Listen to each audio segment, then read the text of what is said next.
کر کے سہم جاتے ہیں، واپس آتے ہیں، وہاں پر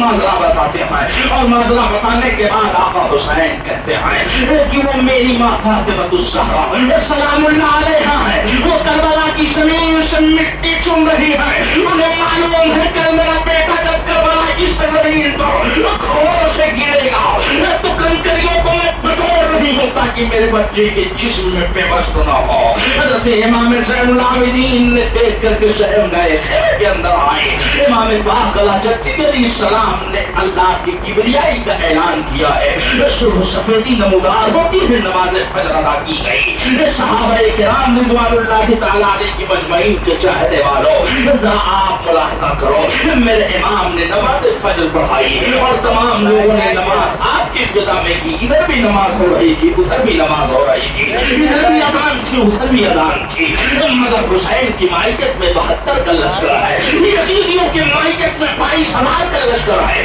نماز یہاں بھی ہو رہی تھی، نماز وہاں بھی ہو رہی تھی، مگر یہیں سے فرق مل گیا کہ آج بھی ایسے ایسے امام کی ابتدا میں نماز نہ پڑھ لیا کرو، اس لیے کہ امام جو صادق الامین ہو اس کے پیچھے نماز ادا کرو، جو صحیح العقیدہ ہو اس کے پیچھے نماز ادا کرو۔ امام پاک علیہ السلام نے نماز فجر ادا کی ہے، اور نماز فجر ادا کرنے کے بعد آپ اپنے اللہ کے تسبیح و تہلیل میں مصروف ہوتے ہیں۔ عمرو بن سعد نے اپنے غلام سوید کو بلایا، جو والی سپاہیوں کا والی تھا، سوید کو بلایا اور بلانے کے بعد کہا ایسا کرو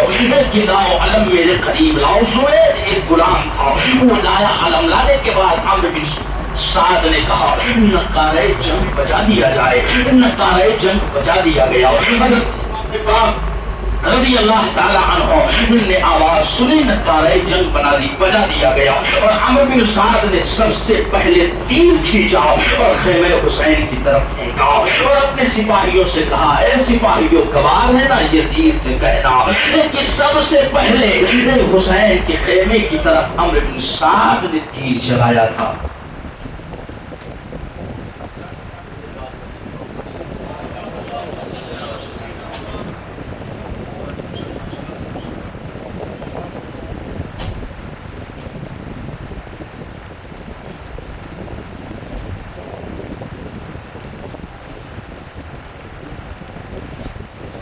نعرہ تکبیر،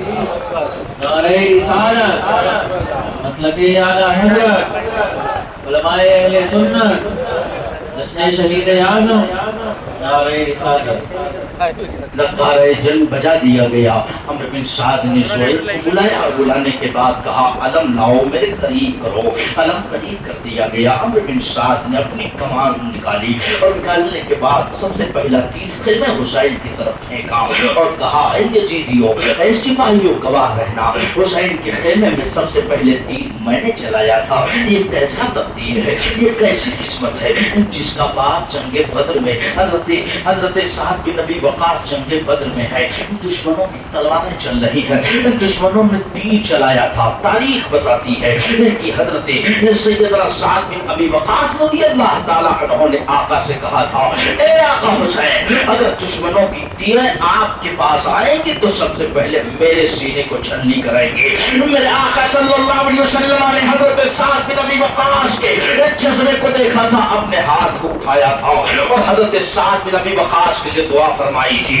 اور آپ نے فرمایا تھا کہ اے سعد بن ابی وقاص تم پر میرے ماں باپ قربان۔ یا رسول اللہ زمانہ آپ کو کہہ رہا ہے، ابو بکر آپ کو کہے یا رسول اللہ فدا کا امی میرے ماں باپ آپ پر قربان، مگر حضرت سعد بن ابی وقاص کے بارے میں میرے سرکار کہتے ہیں اے میرے صحابی تم پر میرے ماں باپ قربان۔ یہ کیسا نصیبہ ہے، اتباع عشرہ مبشرہ میں سے ہے، جسے سرکار نے جنت کی بشارت دنیا میں بھی عطا فرما دی تھی، مگر ان کا بیٹا عمرو بن سعد سب سے پہلے خیمہ حسینی میں تیر چلایا تھا۔ آج کچھ لوگ کہہ دیا کرتے ہیں کہ امیر معاویہ کی اس میں خطا تھی، معاذ اللہ رب العالمین، اور کچھ لوگ کہتے ہیں یزید اکبر تھا، لیکن کسی کے بیٹے کی برائی کی بنیاد پر باپ کو برا نہیں کہا جا سکتا ہے، اس لیے کہ حضرت نوح پیغمبر تھے مگر ان کا بیٹا ہلاک ہو گیا۔ اس طرح کہا جائے گا کہ اگر بیٹا برا ہے تو صرف بیٹے کو برا کہو، بیٹے کے برے ہونے پر باپ کو برا نہیں کہا جا سکتا۔